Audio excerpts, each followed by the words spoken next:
Hello, this is a comparison between two Yamaha U3G pianos. They've just come into stock. This is made in 1972.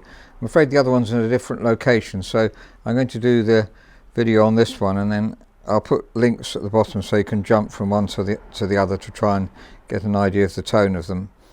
So this one's pristine. It's been reconditioned on the outside and on the inside, so I'm just seeing if there's any further work that needs doing on it. I put these clips on for you to see as well. They're mentioned them several times before, but I think very useful to have book holders here. The Yamaha desk is very thin and you can't really fit normal book holders on, so you really have to put these on. These are adjustable as well, which is very useful. I made a worksheet for the piano just to help think through what needs doing on it. So there's the number of the piano. Touch weight is really important for us, between 51 and 55 grams, which will probably try and lubricate to bring the 55 down to about 54 on some of them, but generally that's pretty good touch. So brighten up, that's brighten up. Yes, I think I've mentioned put some B's on here, sorry, which means that they're brighter, and I was thinking of mellowing it down, but then I think the piano is generally very mellow, so I'm rather going to bring the ones up the slightly mellower, try and bring the tone of those up, and then just try and do voicing generally. There's always a bit of voicing to do on all these pianos, I find. Now I'm going to play the middle section here, the main singing area, as we mentioned before in videos. This is the most important area in a way, and I shall play just that section, and then you can jump at the bottom. If you do the link at the bottom, you can jump to the other piano, try and hear the difference.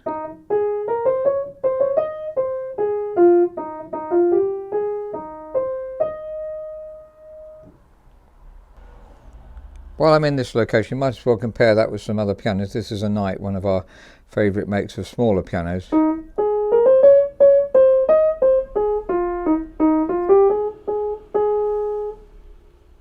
This is a Yamaha U1F.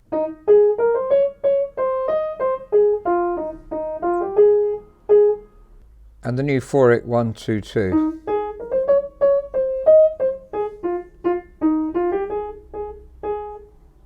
Now the U3G in the tenor area.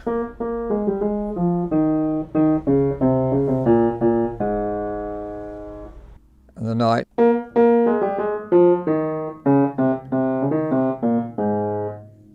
U1F.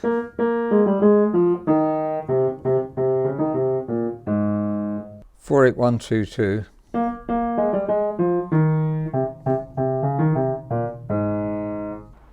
U3G bass.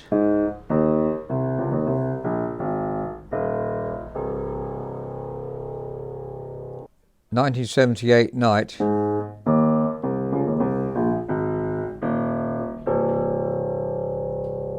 U1F.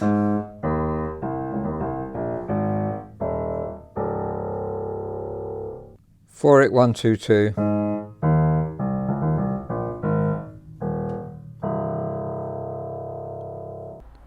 Briefly looking at the inside, you can see that the piano's been reconditioned cosmetically. You have a new felt here, and the hammers have been refaced. In actual fact, there's almost 100% hammer here. I measured it. Normally they're about from the bottom of the covering to the top. You've got about 9mm. This is about 8mm, so or just over 8. So it's nearly 100%, and they need voicing afterwards. That's what I find normally we have to do, and so slight variation between mellow and bright. Mentioned on another video recently that the white loops around the back of the hammers here needed replacing on a piano, and that's quite common on the Yamahas. These loops break at certain ages of Yamaha. Sometimes some ages they don't. 1972 is quite common, so they've been replaced. You see there's a white loop here, brand new ones. Part of the regulation process is making sure the key is tight, not too tight, otherwise it will stick. And just want to show you underneath the key. So let's lift the key off and pull it out, and we can see there's what we call a cricket bat here because it's cricket bat shaped. I'll take another key out so it's easier to see.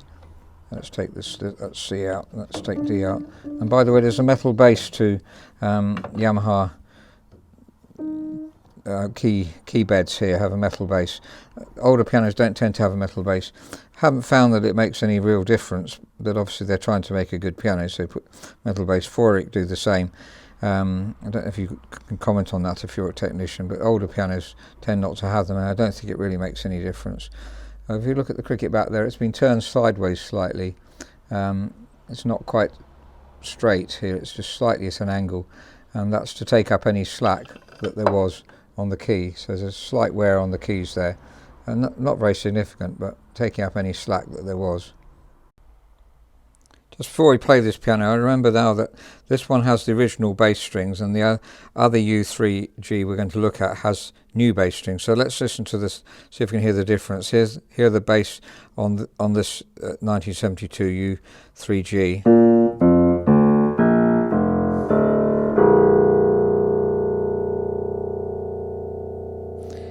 Once more.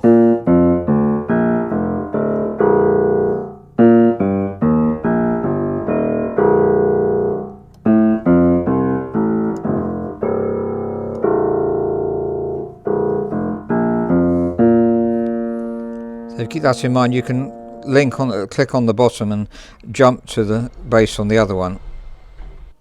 So that's a Yamaha U3G made in 1972. Just assessing it for the touch and the tone and seeing if there's any other work that needs doing on it. Has a beautiful mellow sound. The U1G is one of my favourite models of Yamaha, the U1H being the most common, the G possibly the next most common, and I can assure you, buying at this age of Yamaha, you get the best tone. That's my belief, and I think a lot of technicians agree. Touch, if the touch has been refined, then it's just as good as a new piano too, and will last just as long.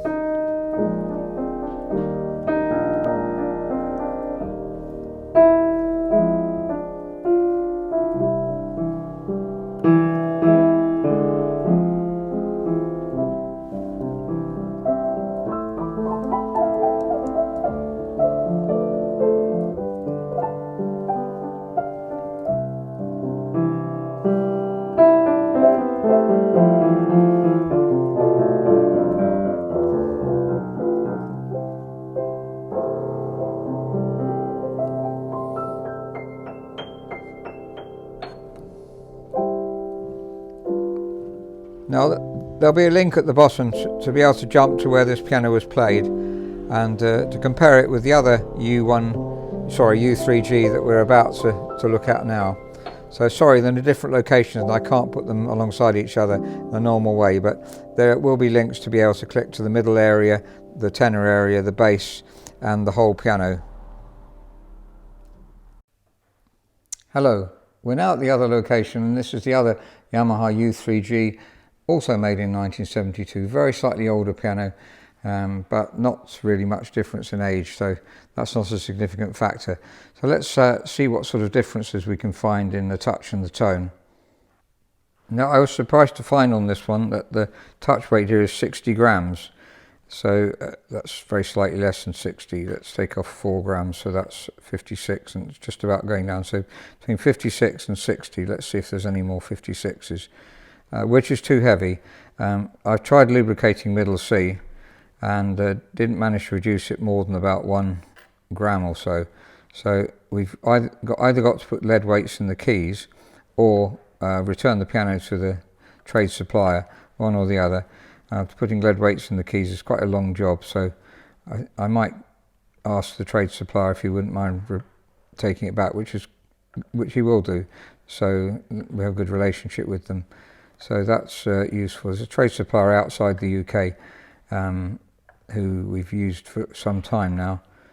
We also get containers from Japan, but in fact the price differential isn't really significant anymore, unfortunately. So, but a very good trade supplier we're using. Those are all over or 60 or just over, so that's too heavy. At the top end you expect it to be lighter, so but there's still 60 there, not going down at 60. There's 60 again. They're all similar really. So that's too heavy. We'll have to say either reweight the keys or return the piano and get a different one. Now the tenor area. This is the older one, 1.32 million approximately, serial number.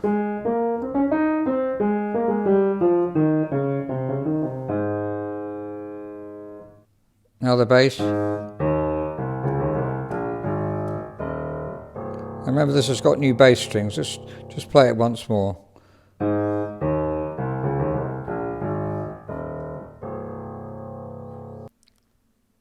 Now looking at the inside, it's almost identical to the other one in terms of how it's been reconditioned.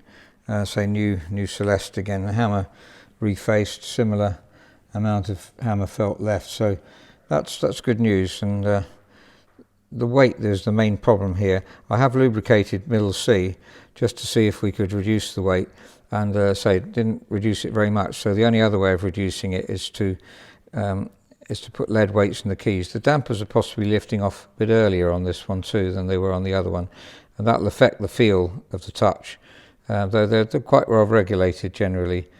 So I have to make a decision on this. It's largely going to be to do with whether if we're going to have to spend longer on weighing the keys, then does the tone justify it? Do we really like the tone in comparison? So that's a slightly older U3G, made in 1972 as well, but a few months older.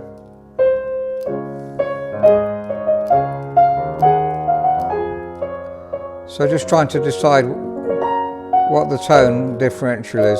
Definitely heavier action. Now you may want a heavier action if you practice a lot, say 3 or 4 hours a day. It's no problem to you. But for the average player, I would say a lighter action, certainly maximum of 54 grams would be, and this was about 60 grams, so there's definitely a problem with that.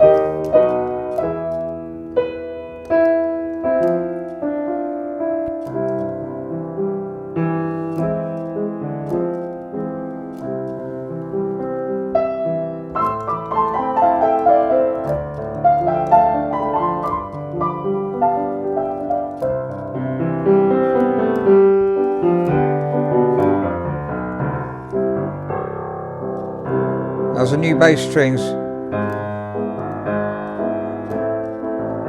Bass strings last for a long time, and obviously the strings must have needed replacing on this one for some reason, because normally bass strings are fine on Yamahas. Can you discern the difference between these and the old ones?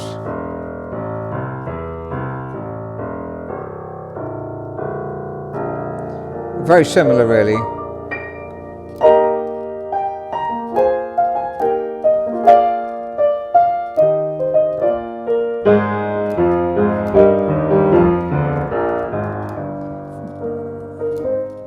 The tone is different.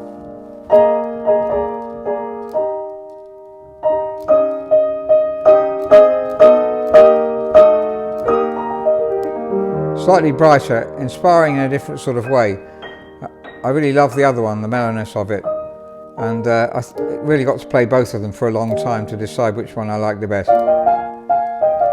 But the touch definitely on this one needs thinking about. As I say, if you want a heavy touch, then that will be wonderful, because not many Yamahas will have a heavy touch as this. But if you prefer a lighter touch, then we'll have to weight the keys, which is no problem, but it just takes probably about a day's work to put that right.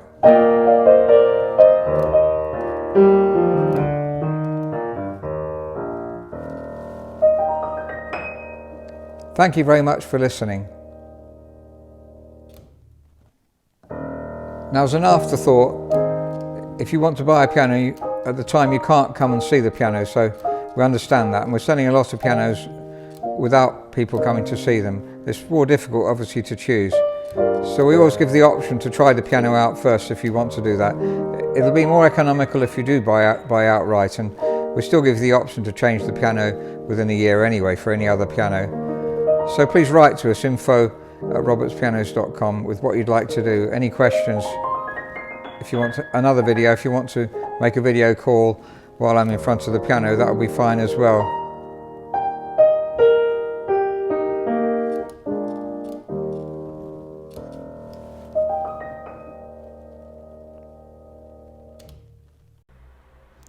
As I've been talking a lot about touch weight, I thought I'd come back to the U3G that's in the other location, slightly younger one, and just think a bit more about touch weight.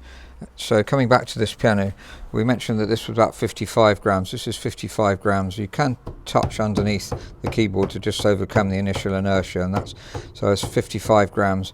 We'd like to reduce that possibly a little bit more, and as you can see here, I've got, this is 6 £1 coins. That's 52.5 grams. So that's not going to get this one to go down, but it's a good measure if you want to try your own piano at home.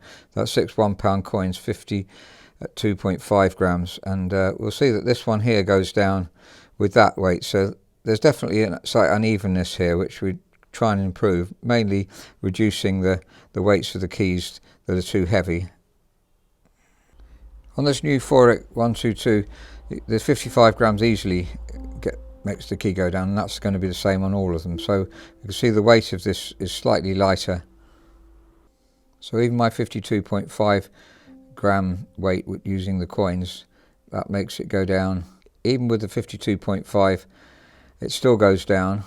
So that one's even slightly lighter. It won't be 100% exactly the same. If you're buying really expensive new piano, then it's slightly more refined, so you will find that it's extremely accurate, the weighting, and of course we try and get it as accurate as we can. Obviously the longer you spend, the more accurate it's going to be. So top quality refined pianos, a lot more time's been spent. It should be lighter towards the top end, but this is a good guide. Perhaps you could try it on your piano and see what sort of weight your piano was. If it's more than 52.5, it's slightly on the heavy side. If it's less than that, say take one of these coins off, that would be 5 £1 coins, slightly too light. It would be just under 45 grams, which is light for normal practice, but some pianists like light actions when they, even top pianists, we have concert pianists who comes from the USA to the UK for the summer months, and he says he has a light action piano at home, but always rents a heavy action piano from us so that he can get his fingers developed for when he plays concerts here in Oxford. The down weight of this Feurich is about 52 grams. This is 52 grams here. These weights, by the way, go 32, 16, 4, 8, sorry, 32, 16, 8, 4, 2, 1. This enables us to have any weight up to 63 grams. So it's obviously useful to have the real weights. But obviously if you're not in the trade, then that's going to be expensive to buy those just to check your piano. But you can put combinations of coins on to get the weight if you look at the currency that you have in your country. There we are. That's 52 grams, not 100% even, as I say, but very good for a new piano. Actually, new pianos, especially cheap new pianos, can be disastrously out, and the weight of some new pianos is far too heavy very often, or far too inaccurate. So obviously you're paying for refinements when you, as well as paying for manufacturer quality, you're paying for refinements when you buy a brand new piano. And Feurich's a very serious firm, so they're very serious about what they're doing, trying to refine their pianos as much as possible. As you go down, it should be slightly heavier generally, but as you say, as I mentioned, it's not 100% accurate, but getting that 100% is just a matter of the final refinements. On the Feurich 123, which is their top range made in Austria, then that is extremely refined, very, very even, and touch is superb.